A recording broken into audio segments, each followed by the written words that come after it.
There are many stories of addiction, and today we are fortunate to have an individual, including David Smetz, to share his. You may have seen David perform around town. In 1978, he co-founded the first American reggae band in Ohio called I-Tal. 9 years ago, he started a nonprofit called Clean House, a sober living facility for men recovering from substance abuse. In 2014, he came out with his first book, From Reggae to Recovery. It is an eye-opener, and much of what is going on he's going to talk about today. Before we eat, because I want him to get all the attention he deserves and more, we're going to have Mr. David Smetz come up and talk to us, and then we'll let you have your lunch. That way you stick around.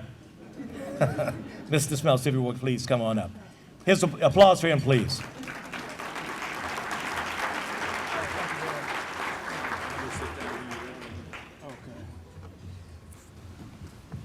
Oh, first and foremost, I want to thank God of my understanding for allowing me to be here. And they say you can't get here from there, you know? And I certainly didn't know that 18 years sober, clean and sober, I'd be standing up in front of a whole bunch of people talking about sobriety. You know, my heart's beating real fast, it's thumping right now, and I used to pay a lot of money for that, you know? You know? Yeah, getting it for free now, right? You know? Okay. I should know how to use a mic, right? Thank you, Harry. I just want to say that congratulations to Drug Court in 20 years, because you've certainly helped a lot of people, given chances to a lot of people, because, you know, addiction is not a moral issue. You know, it's a disease, you know, and I didn't realize that until I was, you know, addicted, you know. My first experience with the judge was Judge Lynn Toller, and it was during a domestic violence case in the midst of my addiction. And I came in there. Now, the majority of people who go to court, before they go to court, they wouldn't put anything into their bodies. It was mood and mind altering, but not me. You know, I figured if I had to sit in front of the judge, I better be, you know, take the edge off a little bit. So I'm in there, and I've got this little stupid smile on my face, and she said, "Wipe that smile off your face, you're gonna be wearing orange." And I said, "Okay." And the outcome of that is she got a TV show, and I got sober. You know, and she no longer has a TV show, but I'm still sober, you know. But just that little nudge from the judge, as they say, I knew something was going on with my life that wasn't going to benefit me, you know. I'm an only child, selfish and self-centered, got what I want, whatever I wanted it, and there was a time before drugs and alcohol that I woke up happy, I felt happy, I was the happiest little boy in the world, you know? And then I started learning about, you know, black, white, male, female, job, no job, money, and all sorts of things that I would grow up in adulthood worrying about and making sure that I had plenty of love and all this other stuff. And I never felt growing up that I was part of anything. Part of anybody. I felt different. One reason I felt different, when I was in elementary school, check this out. My last name is Smetz, right? Ain't too many black Smeltzes walking around, right? So as soon as you say, you know, smelly Smelts and all that, and, you know, I know some of you folks still say that. But I felt different. You know, I was tall for my age. I didn't have a father, and my father wasn't around. I had a grandfather, and he wasn't the father figure. All this, I just felt different. So I learned that I wanted to be part of something. And what made me happy with myself is how you treated me. So I was always looking for that outside, you know, pat on the back so I could feel okay with myself. And once I got into junior high school, I started drinking about the age of 13. My grandfather had Stroh's beer in the refrigerator, good old Bohemian beer, and I had a sip of Stroh's. Now, I wasn't a blackout drinker from the rip, and I didn't like the taste of it because it tasted nasty. Because previous to that, I liked Coca-Cola, lemonade, and all that, iced tea, and Stroh's didn't taste anything like that, right? But what it did have to offer was a thing they call a buzz. And that buzz made me feel okay. It was similar to the same kind of feeling I had rolling down the hill and standing up. I had a little buzz. The same kind of feeling I had when they say, well, hold your breath, and I'll come around and squeeze you like this, and then you let your breath out and you go, oh, right? It's the same kind of feeling as, I always like to call it 97. 97, I used to love that feeling. If you don't know what 97 is, when they give you a sedative before you go under, like in surgery or something like that, they give you something, the anesthesiologist gives you something, they say count back from 100, you go 100, 99, 98, 97, then you're out. I like 97. You know what I mean? And I tried to hit 97 for a long time. 97 never lasted, you know? So once I had something that made me feel different and better about myself, I wanted more of it. Alcohol worked for me. It didn't work against me. And when it worked for me, I used it, you know?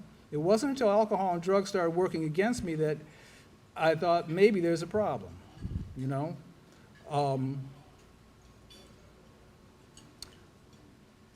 Going into high school and growing up a little hippie and all that stuff around that age, and I experimented with a lot of things. So my perception of life was changed by whatever I put in me, and it made me feel good. Now, there was a time when I got a little bit older and I'm watching TV and I see this guy on TV, and it's on the Manhattan Transfer. Anybody's old enough to remember that? Probably not. Somebody said, yeah.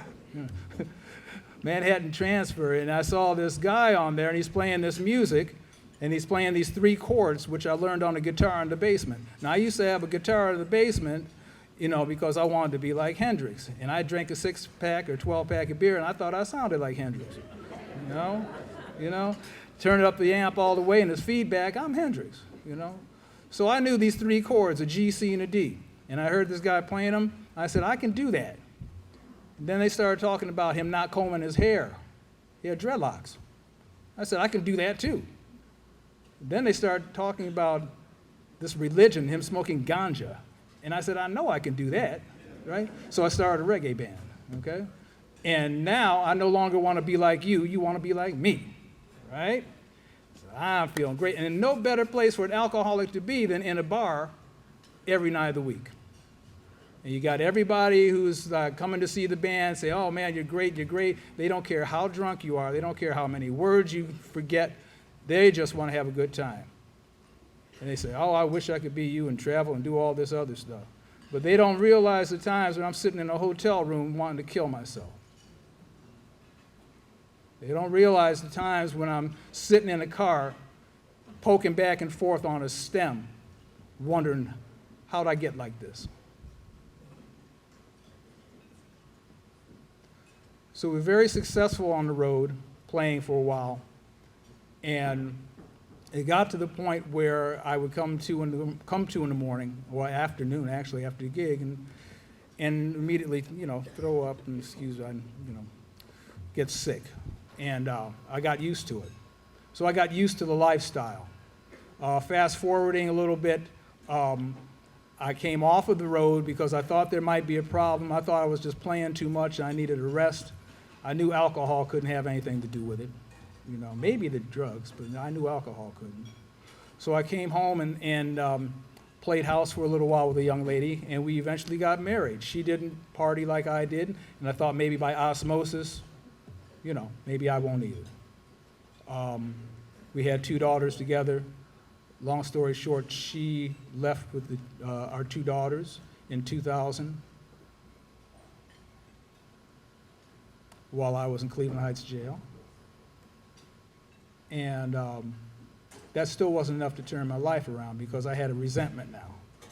I had a reason now, you know. Long story short, selfish and self-centered me eventually wanted to end it. You know, I did not like anybody. I didn't like myself especially. I was not allowed into my mother's house. When I was, I had to leave when she left. She asked me, she said, you're sick, you need help. I went to a couple of outpatient treatments at Metro. After 3 dirty urines, they said, you need inpatient treatment. And I got a little sheet that had a bunch of treatment centers on it. Orca House was one of those places. I took that sheet over to my mom's house. I said, look, I'm going to get treatment. She said, oh, thank God, come on in. I said, yeah. I'm in now. So I went downstairs. I got all comfortable. She said, aren't you going to call somebody? I said, oh, yeah. I called Orca House. They said, don't drink, use anything for a week, and we'll have a bed for you. And I'm thinking, if I couldn't drink and use for a week, I wouldn't be calling you. That's what I was thinking, right? I didn't say that, but that's what I was thinking. So I said, okay. That week went by. My mother took me to 89th and Chester and pulled up into Orca House driveway. I had a bag of dirty clothes, a pack of Marlboro Reds, and my mother gave me a $10 bill. And she said, go do what you need to do.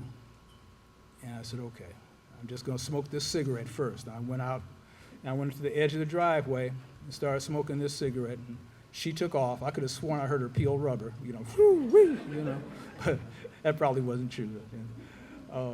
So I look up at Orca House, and I look down 89th, and I look up at Orca House, and I start walking down 89th because I had $10 in my pocket.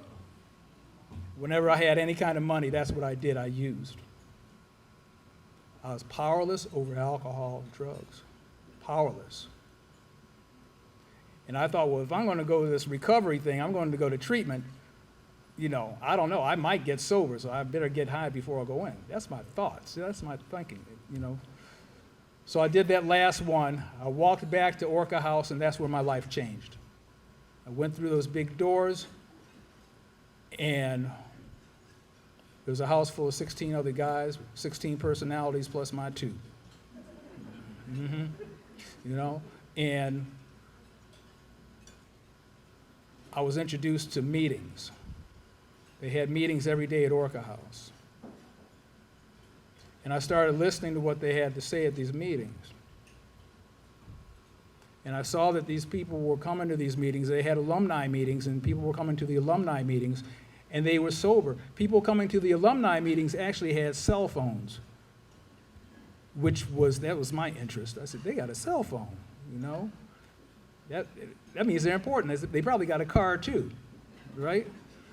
So I'm saying, well, maybe if I get sober, I get a cell phone and a car. I wish I didn't have a cell phone now, right? Sometimes. So my interest was basically to get a cell phone, and also my daughters, I didn't want them to see in the paper that their father died like a junkie or an alcoholic. And I was hoping that someday I would see them again, because I didn't know where they were, because as I said, my ex-wife took them somewhere. So this guy's doing a big book session at Orca House on a Saturday morning. Big gruff guy sitting behind his desk, and he's reading from the book, and he says, and we have ceased fighting anything at all, even alcohol. And I went up to him after the meeting. I said, is that true? He says, it's not only true, it's a guarantee. He had 6 years sober, which is 6 years more than I had. And I asked him to be my sponsor. He's been my sponsor since April 20th of 2001. I have a sobriety date, April 20th of 2001. I have a sponsor. I have a home group, Listen to Learn. We meet every Monday, 11910 Buckeye, 6 o'clock. Come and see us. And my life started to change because I started to follow directions. Who'd have thought? Once I allowed somebody to have input into my mind, my life would change. Now, I wasn't very comfortable being without that substance inside my body because I used it for such a long time. And standing in Orca House and going outside and smoking cigarettes, I was kind of jumpy. Somebody opened like a Pepsi or something in the back, pop! I'm thinking they're cracking beers, man, you know? Or somebody will flick their lighter, and I think they're doing something else. So I was really jumpy, and I had to learn how to trust in this power greater than myself. And I was introduced to that power through working the steps. As I said, how do you get here from there? And I think a lot of us get here, sobriety, from there with the help of people like you to give us a chance to see that we're not bad people, to see that there's a possibility that we can do better. If we don't know better, we can't do better, right? So during this whole process, I was able to, 4 months at Orca House, 104 days at Orca House, and then I went directly to the PASS program, the Salvation Army, and I stayed there for 8 months. And I learned how to stay sober. I learned how to use the steps in a transitional housing facility where a lot of people weren't thinking about any kind of steps. But I was able to learn how to be okay with me. While I was in there, I wanted to give back what was given to me, and I thought, well, maybe someday I'll be able to start a transitional housing project. And in 2010, I was able to do that. It's called Clean House, Changed Lives, Empowered and New, is the acronym for CLEAN. And we have a place on 11910 Buckeye, where my home group is Monday nights at 6 o'clock. Come by and see us. I wrote a book about about my recovery, not about recovery. I'm no professor on recovery. I know what has happened with me, and all I can tell you is what has happened with me. My life has changed. I'm no longer the person that I used to be. And I thank a lot of you who had faith in me, and I thank a lot of you who prayed for me, and not just me. When I say me, I mean the addict and alcoholic in general. Thank you for praying for me. So what I do today, I try to help some other folks, just as I was helped. I was told earlier in recovery, the most selfish thing I can do is to not give back what was freely given to me. So that's what I try to do. I see a lot of faces in here that I know. I will not disclose the anonymity and all that stuff, but I know I'm at the right place today. I know I'm in the right place with you. Thank you, thank you, thank you. Congratulations, drug court. Thank you.